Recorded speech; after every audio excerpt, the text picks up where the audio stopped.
Lệnh Thịnh Thiên Vương Giê-hô-va, quê Chúa Thủy Tiên Chính Thủ Điện,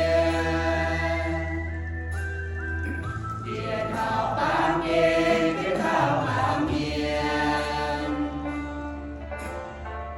Tham Thủy Miên Ngon Ba Sẽ Thiên Thủ, quê Chúa Thiên Vương Có Liên Nam Miền Múa Hai Lưu Ôi Chúa Cõi Nhiều, Mai Tung Thua Lao Hai Kẹt Giang Hồ, quê Chúa Giang Hồ Mãi Mãi Chùa Mùa, Diên Hữu Thiên